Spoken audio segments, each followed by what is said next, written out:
Hi guys, welcome to my channel. இன்றைக்கி உறவே உயிரே எபிசோடு 88 பார்ட் 1 பார்ப்போம். இன்றைக்கி தான் சுவாரஸ்யமான விஷயம்லாம் நடக்க போகுது.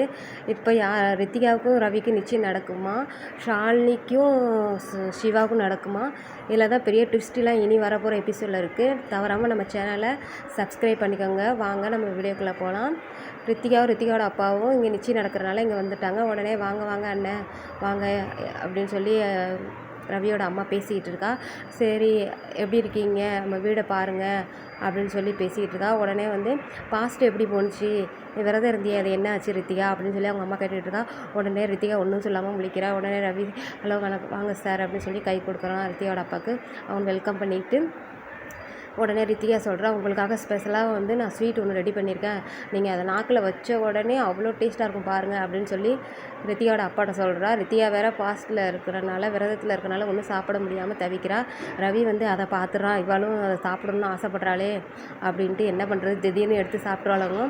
சரிப்பா நான் உனக்கு வீட்டை சுற்றி காட்டுறேன் அப்படின்னு சொல்லி ரித்திகாவை கூப்பிட்றான். உடனே அம்பிகாவும் சொல்கிறா, சரி போங்க போய் வீடை போய் சுற்றி பாருங்கள் அப்படின்னு சொல்லிடுறா. 2 பேரும் சுற்றி பார்க்குறதுக்காக போயிட்டுருக்காங்க. அப்புறம் அம்பிகா சொல்கிறா, பார்த்தீங்களா ரித்திகாவையும் ரவியும் பார்க்குறதுக்கு எவ்வளோ அழகாக இருக்காங்க, 2 பேரும் ஜோடி பொருத்தம் எப்படி இருக்குது, ரித்திகாவை அவன் கல்யாணம் பண்ணிவிட்டு அவங்க வாழ்க்கையே நல்லாயிருக்கும் அப்படின்னு சொல்லியும் ரவியோட அப்பாவுக்கும் மூஞ்சே சரியில்லை, ஏன்னா ரவிக்கு இந்த கல்யாணத்தில் இஷ்டம் இல்லை. ஸோ என்ன பண்ணுறது அப்படின்னு அக்செப்ட் பண்ணிக்கிறான். உடனே சொல்கிறா, ரித்திகா கல்யாணம் பண்ண உடனே அந்த கடங்காரியை அவன் தூக்கி போட்டுருவான் மனசுலேருந்து, அவள் ஒளிஞ்சு போட்டும், என் பிள்ளை வாழ்க்கை நல்லா இருக்கணும் அப்படின்னு சொல்லிகிட்டு இருக்கான். அதுக்கப்புறம் இந்த பக்கம் பார்த்தா எல்லோரும் ஸ்டாஃபும் உட்காந்துக்கிட்டு இருக்காங்க. ஷாலினியும் உட்காந்துக்கிட்டு இருக்கா. ஒர்க்கெலாம் முடிச்சிட்டோம்ப்பா, நம்ம கிளம்புவோம், ஆனால் வந்து எம்டி சாரோட நிச்சயத்தை அட்டன் பண்ணிட்டு தான் போகணுன்னு அவங்க சொல்லிட்டாங்களே அப்படின்னு சொல்லிக்கிட்டு இருக்கா.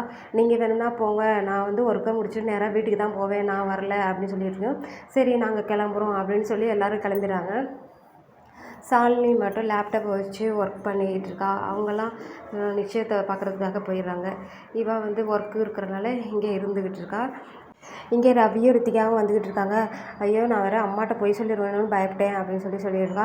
பொய் வந்து சொல்ல வேண்டியதில்லை, உண்மையை மறைச்சாலே போதும், எனக்கு பொய் சொல்கிற சுத்தமாக பிடிக்காது அப்படின்னு சொல்லி ரித்திகா வந்து ரவிக்கிட்ட சொல்லிக்கிட்டு இருக்கா. 2 பேரும் பேசிக்கிட்டு வந்துக்கிட்டு இருக்காங்க. அந்நேரம் பார்த்து அந்த ஸ்வீட் வந்து கொண்டுட்டு வராங்க. அந்த ஸ்வீட்டை வாங்கிட்டு, இதை வந்து நான் எங்கள்கிட்ட கொடுத்ததான் வந்து அம்மாட்ட சொல்லாத சரியா அப்படின்னு சொல்லி அந்த வேலைக்கார பையன்கிட்ட சொல்லிடுறேன். ஓகே சார் அப்படின்னு சொல்லிட்டு அவனும் ஸ்வீட்டை கொடுத்துட்டு போயிடுறான். 2 பேரும் பிளேட்டில் அந்த ஸ்வீட்டை வாங்கிட்டு வா அப்படின்னு சொல்லி கூட்டிகிட்டு போகிறான் ரித்திகாவை. உள்ளே கூட்டிகிட்டு போனால் அங்கே வந்து ஷாலினி இருக்கிறது தெரியாமல் 2 பேரும் பேசிக்கிட்டு இருக்காங்க. ஷாலினி வந்து காதில் வாங்கிடுறா, அவங்க இருக்கிறாங்க, வந்திருக்காங்க, 2 பேரும் உள்ளே இருக்காங்க அப்படின்னு சொல்லி. அப்புறம் வந்து 2 பேரும் வந்து உள்ளே வந்துடுறாங்க. வந்தோடனே என்ன அதை சாப்பிடு அப்படின்னு சொல்லி கொடுத்துட்ருக்கான். ஷாலினி அதை காதில் வாங்கிட்டு இருக்கா. ஓ நான் என்ன இப்போ பிளேட்டோடு சாப்பிடுவேன்னு நினச்சியா, நான் கொஞ்சம் தான் சாப்பிடுவேன் அப்படின்னு சொல்லிட்டு இருக்கா. எனக்கு என்னமோ நீ பிளேட்டையும் சேர்த்து சாப்பிடுவேன்னு தான் நினச்சேன் அப்படின்னு சொல்லி ரவி வந்து ரித்திகாவை கிண்டல் பண்ணிக்கிட்டு இருக்கான். எனக்கு வந்து திருட்டுத்தனமாக திங்கிறது ரொம்ப பிடிக்கும் தெரியுமா அப்படின்னு சொல்லியிருக்கா. ஓகே நீ சாப்பிடு, யாரும் வேண்டாங்கல, இதே பழக்கமாக இருக்கக்கூடாதுல, இதுக்கு நான் துணையாகவும் வரக்கூடாதுல அப்படின்னு யாராச்சும் பார்த்துட்டா என்ன பண்ணுறது அப்படின்னு ரித்திகா கேட்குறா. யாரும் பார்க்குறதுக்குள்ளே சீக்கிரம் சாப்பிட்டு முடி அப்படின்னு சொல்லியும் இவங்க பேசிக்கிட்டு இருக்கதை ஷாலினி கேட்டுக்கிட்டு தான் இருக்கிறா.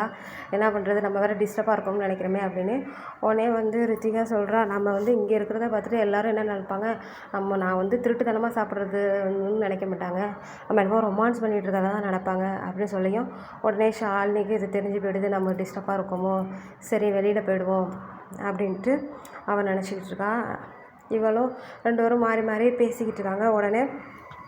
உடனே இருமுறை மாரி உடனே ஷாலினி ஒரு மாதிரி குரல் கொடுத்துறா. உடனே 2 பேரும் யாரா அது அப்படின்னு பார்த்தா ஷாலினியாக இருக்குது. 2 பேரும் ஷாக் ஆகிடுறாங்க. ரவியும் பார்க்குறான், ரித்திகாவும் பார்க்குறா. உடனே என்ன பண்ணுறதுன்னு தெரில. இவனும் ரவியும் பார்க்குறான், ரொம்ப ஷாக் ஆகிடுறான். உடனே ரித்திகாவும் பார்க்குறா, இவன் எப்படி இங்கே இருக்கா அப்படின்னு சொல்லி. உடனே வந்து இது வந்து உன்னோட பிஏ தானே, இவங்க என்ன இங்கே பண்ணுறாங்க, இவங்க ஷாலினி தானே அப்படின்னு சொல்லி கேட்டுக்கிட்டு இருக்கா. இவன் ஒன்றுமே சொல்லாமல் இருக்கான். ஹாய் ஷாலினி அப்படின்னு சொல்லி ரித்திகா சொல்கிறா. ஹாய் ரித்திகா அப்படின்னு ஷாலினி சொல்கிறா. நான் வந்து என் ஒர்க்கை தான் பார்த்துக்கிட்டு இருந்தேன், அப்படி தப்பாக நினச்சிக்காதீங்க, பரவாயில்ல இட்ஸ் ஓகே அப்படின்னு சொல்லி ரித்திகா சொல்லிடுறான். சரி நான் கிளம்புறேன் அப்படின்னு சொல்லிட்டு போகிறா. அப்புறம் வந்து ஷாலினி வந்தோடனே இங்கே என்ன பண்ணுற நீ அப்படிங்க, நான் வேலை பார்த்துக்கிட்டு இருந்தேங்க, நாங்கள் பேசுகிறத ஒட்டு கேட்டுக்கிட்டு இருக்கியே, உனக்கு அறிவு இல்லையா அப்படின்னு சொல்லி, நான் இங்கே வேலை தான் பார்த்தேன், நான் அப்போலேருந்து இங்கே தான் இருக்கிறேன் அப்படின்னு சொல்லி ஷாலினி சொல்கிறா. இப்படி என் பியான்சி கூட பேசிக்கிட்டு இருக்கேன், ப்ரைவேட்டாக பேசுகிறப்ப இங்கே வந்து இருக்கிற அப்படின்னு சொல்லி கேட்குறான்.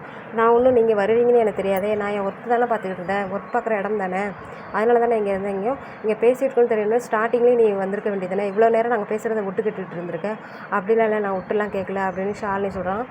உடனே ரவியும் பார்க்குறான், ரித்திகாவும் இவங்க 2 பேரும் பேசிகிட்டு இருக்கதை பார்த்துக்கிட்டு இருக்கா.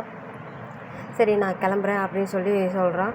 சரி கிளம்பு, நான் இப்போ கதவை திறந்து விட்றேன், இப்போ நீ போகணும் வெளியில் அப்படின்னு சொல்லி சொல்கிறா. சரி நான் கிளம்பிடுறேன் அப்படின்னு சொல்கிறா. உடனே இவளும் பார்க்குறா, ஷாலினியும் பார்க்குறா, ரித்திகாவும் பார்க்குறா, ரவியும் பார்க்குறா. 3 பேரும் மாறி மாறி பார்த்துக்குறாங்க. உடனே ஷாலினி என்ன பண்ணுறா, போய் பேக்கை எடுத்துக்கிட்டு நான் கிளம்புறேன் அப்படின்னு சொல்லிட்டு கிளம்புறா.